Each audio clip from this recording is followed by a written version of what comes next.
ایمان کے بعد سب سے بڑا فریضہ نماز. اس نماز کے فریضے کے لیے لوگوں کو دعوت دے کر مسجد کے ماحول میں لانا. ناپاک ہے غسل کرا دینا، وضو نہیں ہے وضو کا طریقہ بتلانا، اور نماز پیار سے، محبت سے، اکرام سے، ایسے کہ بچ جاؤ آنے والوں کے سامنے، ان کے اپنے سگے ان سے ایسے نہ ملتے ہوں جیسے جماعت آنے والوں سے ملے، جیسے ان کا استقبال کیا جائے. انہیں نماز کے فریضے کو ادا کرانے پر لانا محنت ہے، ایک محنت. یہ نہیں کہ لوگوں کو معلوم ہے نماز فرض ہے نماز پڑھیں لوگ، نہیں، یہ کوئی محنت نہیں ہے. آپ ایک بڑا سا بورڈ لگا دیں بازار میں نماز قائم کرو، یہ نبوت کا طریقہ نہیں ہے. طریقہ یہ تھا کہ نماز قائم کرو. اس کے لیے آپ نے کیا محنت کی؟ اس کے لیے آپ نے کیا محنت کی؟ بلال رضی اللہ عنہ ایک ایک کے گھر پر جا کر نماز نماز نماز نماز کہہ کر سب کو نماز کے لیے آتے تھے. آ جاؤ نماز کے لیے. کیونکہ دیکھو بات یاد رکھو، جب تک امر معروف اور نہی منکر ان دونوں کاموں کے لیے ہر شخص خود اپنے بدن کو استعمال نہیں کرے گا، اس وقت تک اس کی دعوت میں تاثیر اور اس کی بات کے اندر اثر نہیں ہو سکتا. اعضائے انسانی کا استعمال ہونا مجاہدہ ہے، قلم مجاہدہ نہیں ہے، تحریر مجاہدہ نہیں ہے. اعضائے انسانی کا استعمال ہونا مجاہدہ ہے، اعضائے انسانی کا استعمال ہونا مجاہدہ ہے، تحریر مجاہدہ نہیں ہے. اعضائے انسانی کا استعمال ہونا مجاہدہ ہے. آپ کی گلی میں پھیری لگانے والا کپڑا لے کر 10 چکر لگاتا ہے ایک گلی میں، گھر والے خریدتے نہیں، یہ ضرورت نہیں ہے، لیکن حضرت فرماتے تھے اس کی اس کوشش سے اس کی آواز میں ایسی تاثیر اور ایسی جاذبیت پیدا ہو جاتی ہے کہ صبح سے چکر لگانے والے کو شام کو کہتے ہیں گھر والے، ارے لے کے ڈال لو کام آ جائے گا، ہاں لے کے رکھ لو کام آ جائے گا، پھر پتہ نہیں کب آئے کب نہ آئے، لے لو. ہم کہتے ہیں کہ یہ اندر والوں کی جو رائے بدلی ہے چیز کے لینے کی، وہ اس کے مجاہدے سے بدلی ہے.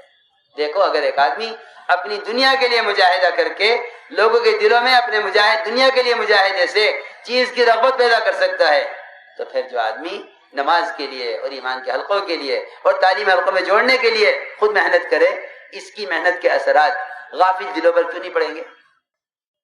سوچو ذرا. اس لیے ہمیں چاہیے کہ دعوت دے کر مسجد کے ماحول میں لائیں اور نماز ادا کرائیں اور نماز کا طریقہ بتائیں. ہماری مسجدوں میں ائمہ خاص طور پر اس بات کا بہت زیادہ خیال رکھیں. ان کی ذمہ داری سے نماز پڑھانے کی نہیں ہے، بلکہ محمد صلی اللہ علیہ وسلم اپنی مسجد کے نمازی کے معلم بھی ہیں، ممتحن بھی ہیں، نگراں بھی ہیں. ایمان صحابہ سے پوچھا کیا سیکھا تم نے بتلاؤ. نماز صحابی کی دیکھ رہے ہیں کہ میری تعلیم کے مطابق ہے یا نہیں ہے. یہ نہیں کہ امام نماز پڑھائے اسے کیا پرواہ کہ مسجد میں کس کے نماز صحیح کس کے نماز صحیح نہیں. امام کی ذمہ داری ہے. آپ امام ہیں، آپ نبوت کے مسلح پر ہیں، آپ کی ذمہ داری وہ ہے جو نبی کی ذمہ داری ہے. اس لیے کہا جاتا ہے کہ ائمہ خاص طور پر مسجدوں میں آنے والے مصلیوں کے لیے کسی ایک نماز کے بعد نماز کا طریقہ، قرآن کا حلقہ، نماز میں قرآن پڑھا جانا ضروری ہے. چاہے اس کے لیے الگ مکتب قائم کیا جائے قرآن کے ٹھیک کرنے کا، اگر یہ نہیں تو کم سے کم امام کو چاہیے کہ وہ نماز کے بعد قرآن کا حلقہ قائم کر لے، آنے والوں کی نماز درست کرائے، یہ نماز کے موٹے موٹے طریقے بتائے. ضروری ہے. یہ نگراں ہے اپنی مسجد کی نماز کے مصلی کا کہ نماز صحیح پڑھ رہا ہے یا نہیں پڑھ رہا ہے. اپنی مسجد کے نمازی کا یہ خود ذمہ دار ہے کہ دیکھے نماز صحیح ہو رہی ہے نہیں ہو رہی. حضور اکرم صلی اللہ علیہ وسلم اس وقت تک ایک نمازی کی نماز کو دہرواتے رہے جب تک اس کی نماز آپ کی تعلیم کے مطابق نہیں ہو گئی. فرمایا نماز دوبارہ پڑھو. اور رکوع سجدہ قوم قاعدہ کچھ نہیں چھوڑا اس نے، لیکن اطمینان نہیں تھا نماز میں. فرمایا ارجع صلی فإنک لم تصلی، نماز پڑھ، تو نے نماز نہیں پڑھی. اس لیے بعض ائمہ کا، حضرت عائشہ رضی اللہ عنہا، خود معاذ بن جبل، ان کا مذہب یہ ہے کہ جو نماز کو جلدی جلدی ادا کرے گا وہ نماز ادا ہی نہیں ہوگی. یہ نہیں کہ وہ قبول نہیں ہوگی، وہ نماز اس کے ذمہ واجب باقی رہ گیا ہے، اس کی نماز ادا نہیں ہوئی، اس کو دوبارہ پڑھنی پڑے گی، ورنہ یہ نماز اس کے ذمہ باقی رہے گی جو قیامت میں بڑی مدت عذاب کا سبب بن سکتی ہے. اس لیے فرمایا کہ نماز اطمینان کے ساتھ ادا کرو۔ اس راستے میں نکالنے کا ایک بنیادی مقصد یہ بھی ہوتا ہے کہ آدمی اسباب کی مشغولی سے جس کے لیے نماز میں جلدی کرتا ہے، جلدی پڑھو جلدی کرو، دکان پر جانا ہے، اب تو وہ تو تاجر کی بات ہے، یہاں تو کام کرنے والوں کا حال یہ ہے کہ جلدی نماز پڑھ لو پھر مشورہ ہوگا، جلدی نماز پڑھ پھر گشت میں جانا ہے۔ ایک صاحب پوچھنے لگے کہ جی اوابین کا کیا کروں، آپ کے اوابین پڑھو اور ہمارے یہاں مغرب بعد گشت ہوتا ہے۔ ارے تو اب تک یہ نہ سمجھا کہ دعوت عبادت کو جمع کرنا اصل تھا۔ اطمینان سے مغرب کی نماز پڑھو، سنتیں پڑھو، اوابین پڑھو، اوابین پڑھنے کے بعد جب فارغ ہو جائیں سب، پھر آؤ کہ بھئی چلو اب گشت کریں گے، اب گشت کریں گے، اوابین پڑھو، اوابین کے بعد گشت ہوگا۔ اس لیے کہا جاتا ہے کہ ائمہ خاص طور پر مسجدوں میں آنے والے مصلیوں کے لیے کسی ایک نماز کے بعد نماز کا طریقہ، قرآن کا حلقہ، نماز میں قرآن پڑھا جانا ضروری ہے، چاہے اس کے لیے الگ مکتب قائم کیا جائے قرآن کے ٹھیک کرنے کا، اگر یہ نہیں تو کم سے کم امام کو چاہیے کہ وہ نماز کے بعد قرآن کا حلقہ قائم کر لے، آنے والوں کی نماز درست کرائے، یہ نماز کے موٹے موٹے طریقے بتائے، ضروری ہے۔ یہ نگراں ہے اپنی مسجد کی نماز کے مصلی کا کہ نماز صحیح پڑھ رہا ہے یا نہیں پڑھ رہا ہے۔ اپنی مسجد کے نمازی کا یہ خود ذمہ دار ہے کہ دیکھے نماز صحیح ہو رہی ہے نہیں ہو رہی۔ حضور اکرم صلی اللہ علیہ وسلم اس وقت تک ایک نمازی کی نماز کو دہرواتے رہے جب تک اس کی نماز آپ کی تعلیم کے مطابق نہیں ہو گئی۔ فرمایا نماز دوبارہ پڑھو دوبارہ پڑھو، وہ رکوع سجدہ قوم قاعدہ کچھ نہیں چھوڑا اس نے، لیکن اطمینان نہیں تھا نماز میں۔ فرمایا ارجع صلی فإنک لم تصلی، نماز پڑھ، تو نے نماز نہیں پڑھی۔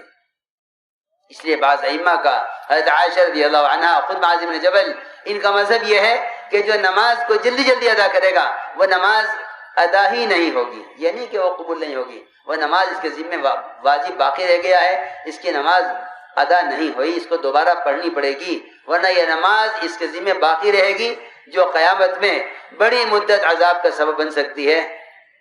اس لیے فرمایا کہ نماز اطمینان کے ساتھ ادا کرو۔ اس راستے میں نکالنے کا ایک بنیادی مقصد یہ بھی ہوتا ہے کہ آدمی اسباب کی مشغولی سے جس کے لیے نماز میں جلدی کرتا ہے، جلدی پڑھو جلدی کرو، دکان پر جانا ہے، اب تو وہ تو تاجر کی بات ہے، یہاں تو کام کرنے والوں کا حال یہ ہے کہ جلدی نماز پڑھ لو پھر مشورہ ہوگا، جلدی نماز پڑھ پھر گشت میں جانا ہے۔ ایک صاحب پوچھنے لگے کہ جی اوابین کا کیا کروں، آپ کے اوابین پڑھو اور ہمارے یہاں مغرب بعد گشت ہوتا ہے۔ ارے تو اب تک یہ نہ سمجھا کہ دعوت عبادت کو جمع کرنا اصل تھا۔ اطمینان سے مغرب کی نماز پڑھو، سنتیں پڑھو، اوابین پڑھو، اوابین پڑھنے کے بعد جب فارغ ہو جائیں سب، پھر آؤ کہ بھئی چلو اب گشت کریں گے۔ کیونکہ جب کام کو کوئی تنظیم سمجھ لیا جائے اور اس کے لیے وقت دے کر جائے اس وقت یہ کام ہونا ہے، انہیں کوئی پرواہ نہیں ہوگی نماز کے بعد کی سنتوں کی، انہیں کوئی پرواہ نہیں ہوگی نماز کے بعد کی اوابین اور نماز کے بعد کی تسبیحات کی۔ یہ کہیں گے نماز کے بعد مشورہ ہے، یہ چھوڑ کے تسبیحات مشورے بیٹھ جائیں گے۔ ارے دعوت عبادت کو جمع کرنے کا حکم دیا گیا تھا، تم عبادت چھوڑ کر دعوت میں لگ گئے۔ جلدی چلو گشت کے لیے، گشت کا وقت ہو گیا۔ سنتیں، ارے سنتیں تو نفلیں ہیں اور نفلیں اتنی ضروری نہیں ہیں، اصل تو گشت کرنا ہے، یہ اجتماعی کام ہے، انفرادی کام ہے۔ یہ سب شیطان کا دھوکہ ہے، یہ سب شیطان کا دھوکہ ہے۔ عمل سے ہٹانے کے لیے ایک عمل کو ادنا ایک کو اعلیٰ بتا دے گا تاکہ اس کو کر لے اس کو چھوڑ دے،